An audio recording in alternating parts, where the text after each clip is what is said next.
ஞானத்தினுடைய மூர்த்தமாக அம்மை இங்கே காட்சி தருகின்றார்கள்.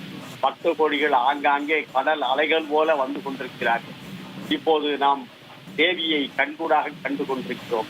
பாருங்கள், ஆணவத்தினுடைய அந்த இறைவனை நாம் அடைய வேண்டும் என்று சொன்னால் உயிர்கள் இறைவனை அடைவதற்கு ஆணவம், கண்மம், மாயை ஆகிய அந்த 3 மலங்கள் தான் தடுக்கின்றது.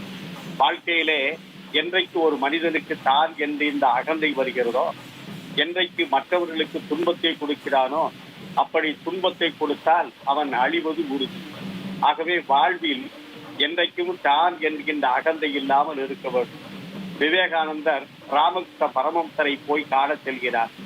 அப்போது ராமகிருஷ்ண பரமஹம்சரிடம் யார் வந்திருக்கிறீர்கள் என்று கேட்டபோது, நான் வந்திருக்கிறேன் என்று விவேகானந்தர் பதில் சொன்னார். அப்போது ராமகிருஷ்ண பரமஹம்சர், தான் அழிந்த பிறகு வாருங்கள், நான் அழிந்த பிறகு வாருங்கள் என்று சொன்னார். நான் என்பது அகந்தை. அந்த அகந்தையை அழிக்க வேண்டும். அசுரர்களுக்கெல்லாம் தான் என்கின்ற அகந்தை இருக்கும். மற்றவர்களுக்கு துன்பம் கொடுப்பார்கள். மற்றவர்களுக்கு துன்பம் கொடுத்து அந்த துன்பத்தை கண்டு இன்பமாக இருப்பார்கள்.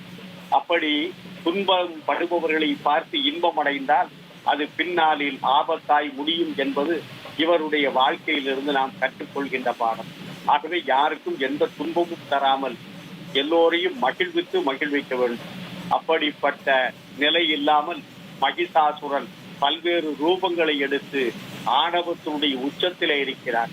அப்படி ஆணவத்தின் உச்சத்திலே இருக்கும் போது, அநீதியை செய்யும் போது, அந்த அநீதியை அழித்து நீதியை, தர்மத்தை நிலைநாட்டுகிறவள் தான் அம்மை. அந்த அம்மை இப்படிப்பட்ட அந்த சிரத்திலே அற்புதமான அந்த ஜொலிக்கக்கூடிய பகுடத்தை அணிந்தவள், கண்களிலே அற்புதமான ஒளியை பெற்றவள், மூக்கிலே புல்லாக்கு அணிந்தவள், அந்த சந்திரகலையோடு காலை மடித்து வைத்திருக்கின்ற பெருமைக்குரியவள். ஞானமூர்த்தீஸ்வரர் கையிலே செங்கோலையும் ஒரு கையிலே விபூதி கொப்பரையை வைத்து சூரிய கலையோடு கேட்ட வரத்தை அருளுகின்ற அற்புதம் படைத்திருக்கின்றவர் நம்முடைய ஞானமூர்த்தீஸ்வரர்.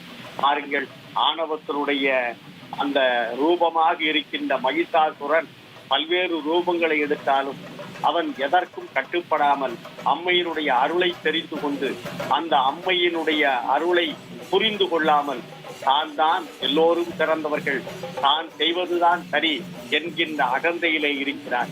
அப்படி இருக்கின்ற அந்த அகந்தையினுடைய வெளிப்பாடாக இருக்கின்ற அந்த அசுரனை அழித்து நீதியை, தர்மத்தை நிலைநாட்டுபவள் அம்மை.